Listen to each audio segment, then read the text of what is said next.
Hey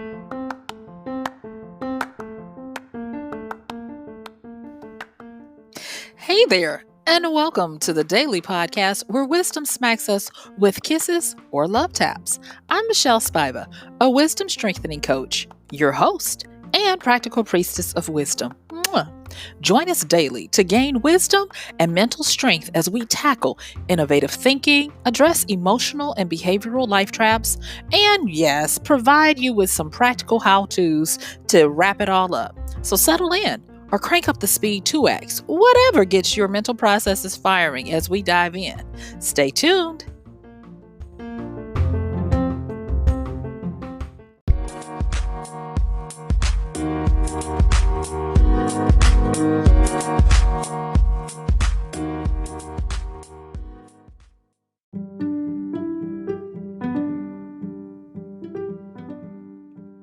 Hello, mon ami. This is MichelleSpiva, your practical priestess of wisdom, and I want to welcome you to today's podcast of Wisdom Smack. Mwah! You know how we do. Here is your formal invite to come with me today as we talk about being able to truly have meaning in your life, have a sense of well-being, and how to finally overthrow that addictive need for being happy. So I invite you to stick with me as we talk about how to be in pursuit of fulfillment. I'll see you on the flip. Yay! Hey there, and thank you so much for joining me today. So let's go on and talk about why we should be in pursuit of fulfillment. You guys know, if you've been listening and rocking with me, that I'm a writer. And there are certain rules and guidelines you learn along the way as we try to do our best to grow our craft to write. And one of those is that you withhold the contentment, the fulfillment of the goal of the character until the end. And I have been working on, what wisdom is trying to do where I am concerned and how I can figure it out. I guess I should say to share with you. And I had put together an entire little series going deeper and deeper into joy. And I'm going to be doing some of that. But I was looking at it because today I was going to start my little talk about, joy and those types of things. And I put it off and let it marinate like I am sometimes want to do. And lo and behold, it was kind of like wisdom was showing me that I needed a prerequisite. Now, I've talked a little bit about this prerequisite in portions of other podcasts. I've talked about how happiness should not be the goal. And I've even talked about the etymology of that word happiness coming from happenstance, meaning kind of like it's a gamble, whether you get it or not. Mayhap that you get it. Perhaps you get it. You see how hap is in all of those. And so happiness is kind of a hit or miss. And I've even talked about how if you have joy, then you have a higher probability of having hits of happiness than if you simply try to go for happiness. And I was listening to someone who had a thought, and he made a good point, and he talked about it in relation to playing a lot of video games. And what he talked about was how he was getting happiness by playing these games and moving through the different levels and skills of the game, but outside of the game, the happiness didn't translate. And he realized that instead of trying to find happiness, which is fleeting, in a world that does not translate into the others, that maybe he might need to focus on other things. And I was, nodding in agreement and thinking, like, oh my gosh, I'm actually putting stuff together for the podcast for this. And when he was talking about it, he did not use these terms at all. These are mine because this is, like I said, this is what I have been working on, but I jotted down joy fuel. And joy, if you will, is a consistent, obtainable state of being that we can work on, we can have. And in that joy, you can have happiness. And so I enjoyed what he was actually saying. And it hit me at that time because he said the word, and I was like, oh my gosh, that's it. He said, instead, he was talking about how he was trying to wean himself off of so many games to try to find happiness outside when he realized it wasn't happiness that he was looking for or even needing outside of playing these video games. And he used a word called fulfillment. And when he said the word fulfillment, it immediately brought me back to the word fulfillment and contentment when I write, and how it's a bad word until it's time.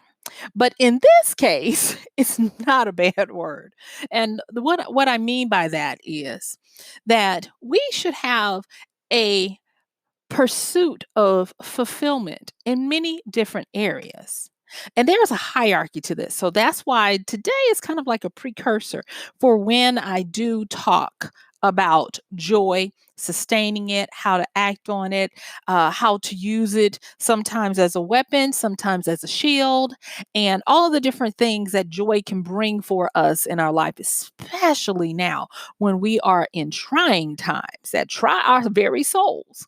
And so, with this fulfillment, let's go and take a look at it. And so, fulfillment is a kind of like a mismatch or a smush up, if you will, of two words: full and fulfill. And that meant on the back of it means that it makes it a noun, it makes it a state of being, if you will. And so, with fulfillment, the dictionary actually says that it is the act of satisfaction. It's the act of achieving something that's desired, promised, or even predicted. It's the meeting of a requirement of a condition. It is, to put it in another point, it is the minimum requirement to get to the point of unlocking what you want. If you think about everything that we do when we interact with each other, if you look at it in a transactional way, it's kind of like a contract. To fulfill the contract means for a lot of people, because you engage in it all the time, is that you give a certain amount of fiat money, credits, or whatever, and that is your fulfillment. And then when you get that fulfillment, you are able to unlock what the contract has promised you. And so, understanding that in order to get to this state of bliss that we like, to get to the ability to live in the land of joy, we must get into the habit of procuring fulfillment, because fulfillment can, in some ways, be the currency that helps us to unlock our joy and our happiness. But also, fulfillment, are you ready for this one? Fulfillment is a state of always working toward your goal. And I say this because and you guys, I hope you can hear the energy of the because this is the wisdom smack that I got when I had to back it down and was like, "Oh, you're trying to go too fast." And wisdom had to work with me today. I'm looking at my notes here right now. But with fulfillment or fulfilling, it is to always be getting, achieving, so that we are able to satisfy our hedonistic tendencies that are within us. I like the way Amazon, not Amazon, it's actually Jeff Bezos, when he talks about his customers, and this, I'm talking about his philosophy back in the 1990s.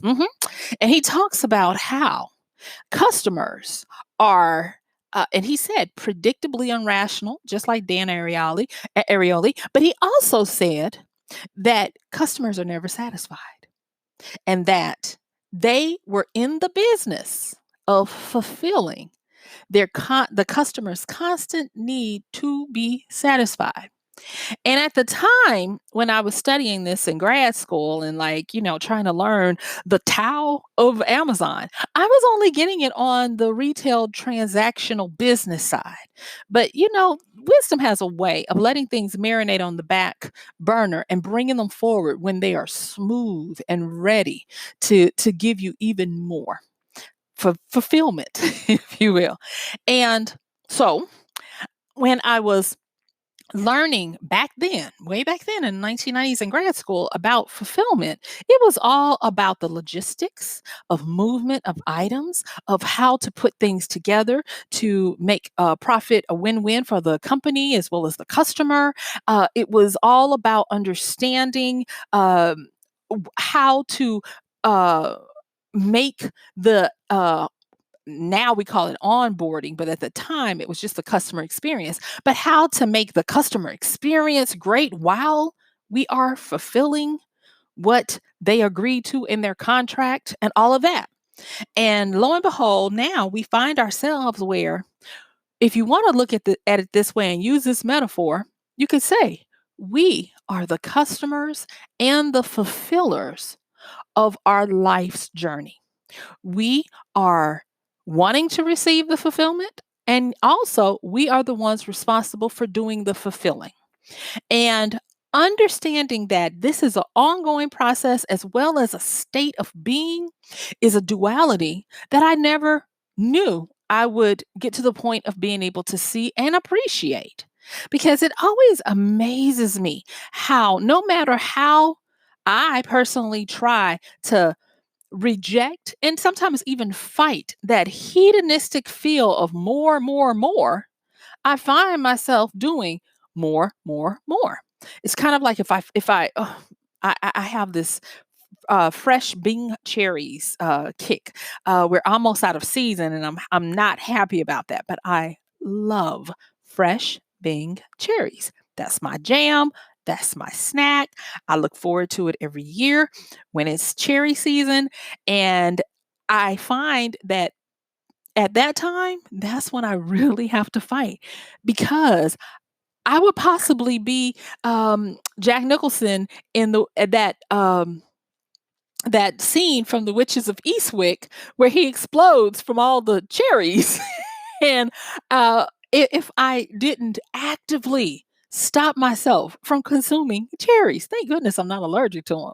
But let me get back on to what we're talking about, because the pursuit of fulfillment is a complex but very simple thing that helps us to unlock many different keys to helping us get closer to, you guessed it, being able to have more joy.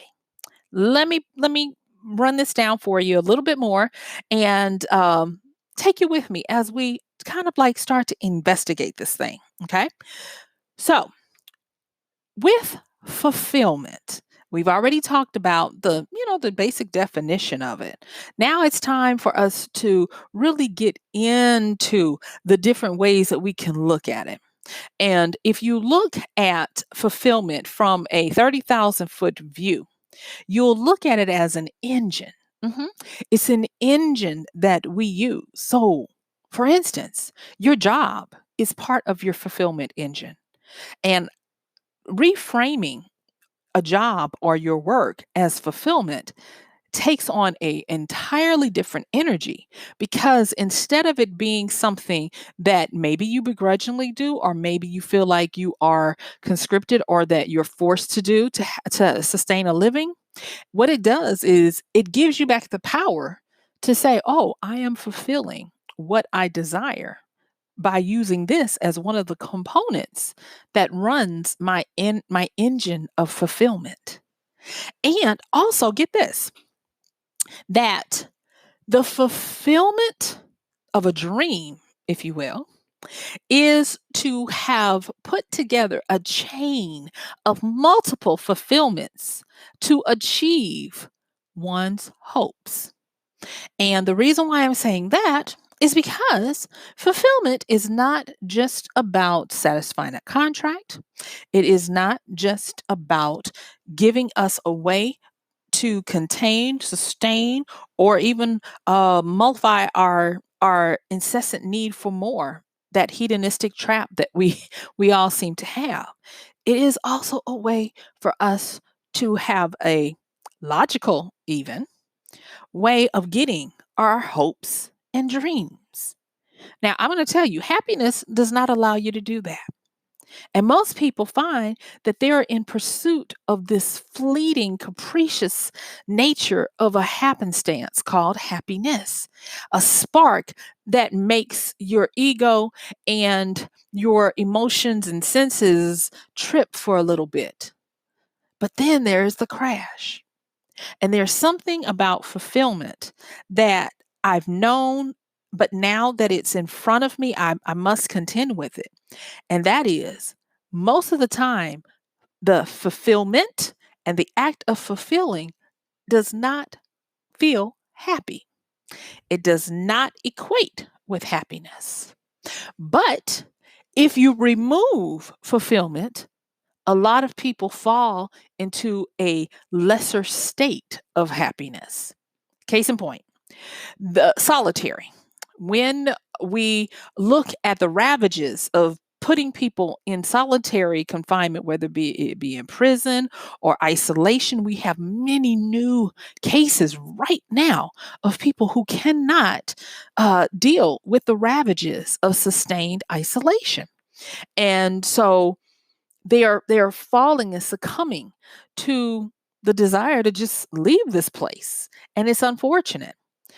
And I don't have a succinct answer, because that is not in the realm of the obvious. That is squarely in the realm of the complicated and complex. So I'm not going to even try to deal with that on this podcast. What I will say is, when we give ourselves the ability to go back and to fulfill, it helps us. Even though the fulfillment might not feel good, and a lot of times it doesn't, it helps us to sustain and gain. And so, going back to the gentleman that I talked about at the beginning of the podcast, who was talking about his weaning himself off of so much gaming. Now, he rightfully so, and I think wisdom wise, is not saying he's going cold turkey from gaming.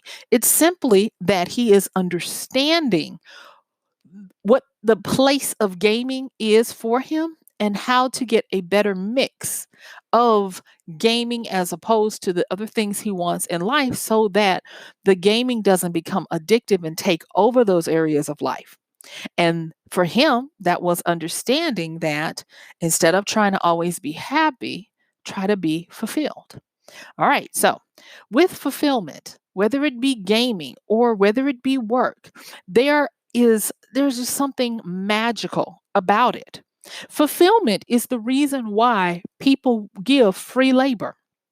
There are people who volunteer, and there are people who volunteer and don't even know they're volunteering. I know of a person who their hobby is finding and entering contests. And it takes hours of her time. She has to read the rules to make sure that she's not wasting her time. Because, of course, if she's entering, she's not just entering, she wants to enter with a real chance to win.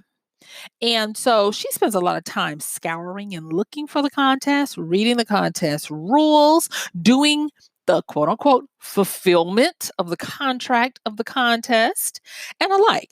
And I'm going to tell you, I've just got to the point where I know when I go into Facebook, there's going to be some message from her to fulfill some requirement for a contest that she's passed along to me, and I just get a chuckle out of it.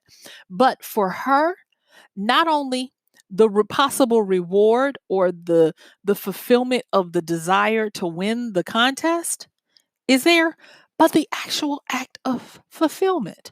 You see, the more we quote unquote work, especially when we work for a goal that we want outside of compensation for livelihood, that fulfillment gives us purpose. And when we finally realize that we have purpose and that this purpose is something that we can choose, we can control, we get full. That is why right under our noses, and this is the wisdom smack, you guys, right under our noses, the word contains part of the wisdom. You are now full. When you look at happiness, happiness is a never ending supply of cotton candy. You taste the sweet, but as soon as you feel like you can enjoy it, it has evaporated away. And thus you have to bite into it and continue, never being full, never being satiated, never being content. And that was the power for me of realizing that, oh my gosh, this is the prerequisite. We can't really even talk about joy. We can't talk about the pursuit of joy. We can't talk about living in a state of joy until we understand the process of fulfillment. And so instead of pursuing happiness, we do ourselves a huge wisdom boost by finding that which we can be fulfilled, do fulfillment, and receive the fullness of the fulfillment. And I was like, whoa, when you look at it, fulfillment wraps you around like a cocoon while you are working through to your next level, to your next conquest, to your next achievement. It gives you hope. It spins out so many different gifts, trainings, and levels, if you will, that it gives us the ability to satiate our hedonistic tendency. It gives us the ability to feel full because fulfillment makes us full. Happiness makes us long and lust for more. That's why when Prince says she's never satisfied, she's looking for happiness. But if that same fictitious woman, I don't know if it was fictitious or not, but I'm gonna say it was a fictitious woman.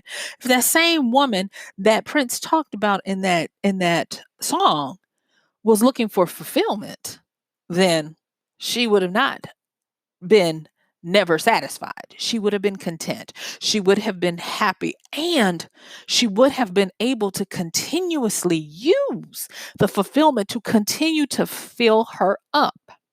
I'm going through a lot of. I know I'm in a purging season, and in that purging season, I I actually clean up, more so than I usually do, and not just things.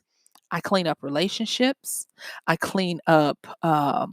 Financial obligations. I clean up as much as I can handle at that time. And I've been going through relationships and I have been looking at them not by the measure of happiness, but by the measure of fulfillment on both sides. Not just what I bring and they bring, but also what we continue to work together to fulfill. Is there a longevity from this point forward where there is a fulfillment? Has there been any breach in our reaction or whatever, where the act of trying to continue to be in a continuous fulfillment has been denigrated or degraded? And I will tell you, using those types of questions and looking at that, and like I said, I didn't realize I was doing it because I wasn't using that word, but using that word and having marinated over this, the last day or so, and going back through and evaluating my life and my relationships, it's been amazing because I have been able to upgrade the relationships that matter. And I've been able to get a completely new perspective, and even in some cases, perception of ones that had long been past their usefulness. Sometimes you have to upgrade and demote relationship classes and types. I've talked to you guys about this before. I have talked to you about how friendship is not a word that gets bandied around lightly, or it shouldn't be. And that sometimes you have to realize that we are associates. acquaintances at best, when there is not an ability or a need for one side or the other to continue to fulfill the contract of the relationship so that both people have equity, not equal, equity, meaning that you get what you need and I get what I need. You get what you want and I get what I want in the interaction of the relationship. Now, this goes without saying. You cannot divorce your kids, your mama, your daddy, your relatives. Don't try that. Your spouse. Don't do that. Okay, they got papers on you. But I'm talking about the friendships that you enter into with a mutual agreement. And when you remove the need to quote unquote feel happy in those relationships and then put in what really is going on. What is the fulfillment center? What is the fulfillment engine of this relationship? Things look totally different. You get a freedom because you get new perspective. You get a new understanding or an updated understanding of what you really are doing in those interactions because some of them are simply interactions. They are not relationships. And it's very freeing. And I look at wisdom, I'm like, wisdom, you just show out all the time. Who would have thought that just simply by daring to look at this conundrum of happiness and why we get duped into always wanting it, that you can teach us over and over again the power that we have to be able to take so much of our life and make it to where we can actually now have a sense of power and control over it. And in my last few minutes, I want to talk about practically how to take this concept of fulfillment instead of the concept of happiness and work it for your benefit and for the benefit of those in your life. Because that's the thing about fulfillment. Fulfillment has a way of not only affecting you, but everyone around you. So here we go. Starting with who you are and what you want.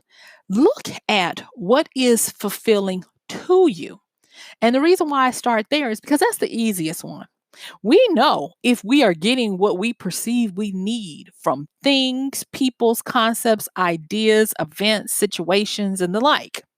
So make a list. If there's something that's coming forward, just me, like look at me, start there. If nothing is coming forward, look at the totality of what you can.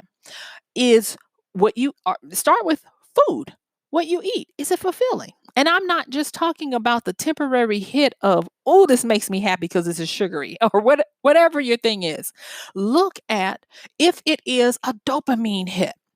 And a hit is going to be something that's a spark that's short.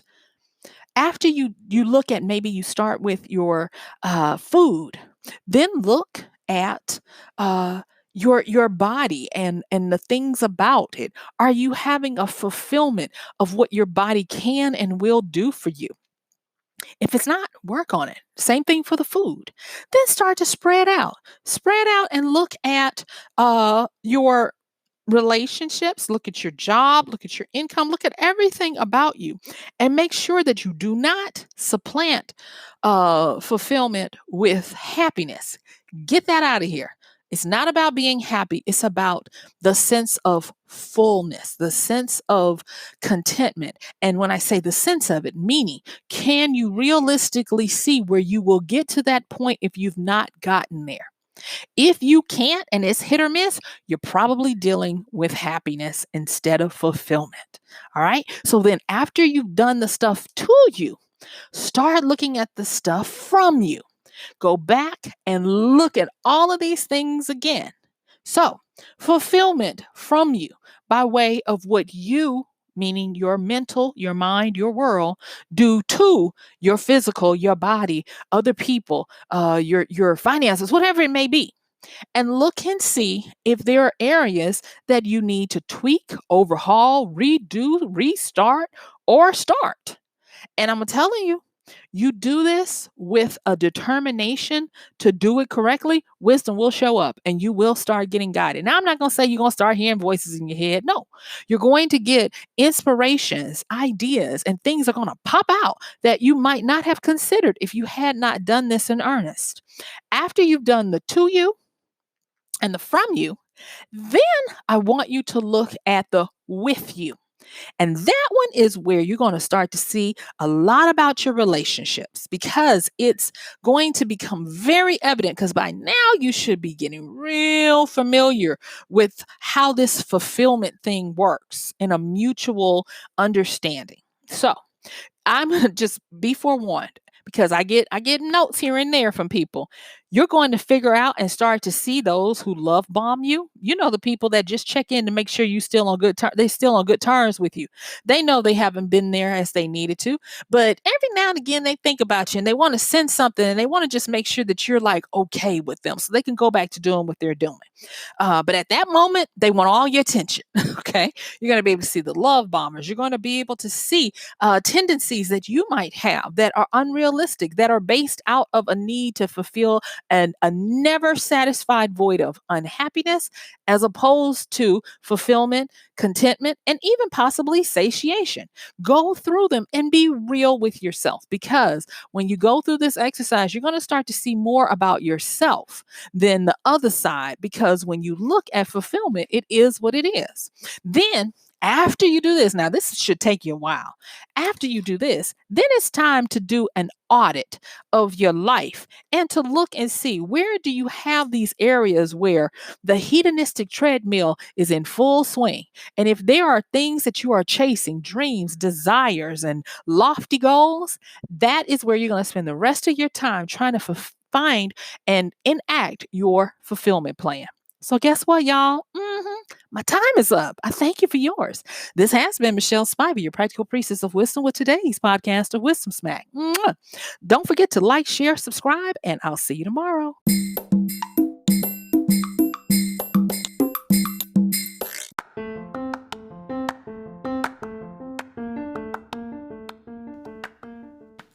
And that's going to do it for today's podcast of Wisdom Smack with MichelleSpiva. If you like this podcast, please help us get the word out. Like, comment, subscribe, and even share. And if you really like it, please help us continue to get the word out by considering using this show's link for Amazon. So when you want to go to Amazon and you do all of your general shopping, please use MichelleSpiva.com/AMZ. It's simple as that. It doesn't cost you anything extra, and this show might receive a little bit of commission that will go towards helping to further get these episodes out to you and to others. So thank you so much for listening. This has been MichelleSpiva with Wisdom Smack. Bye.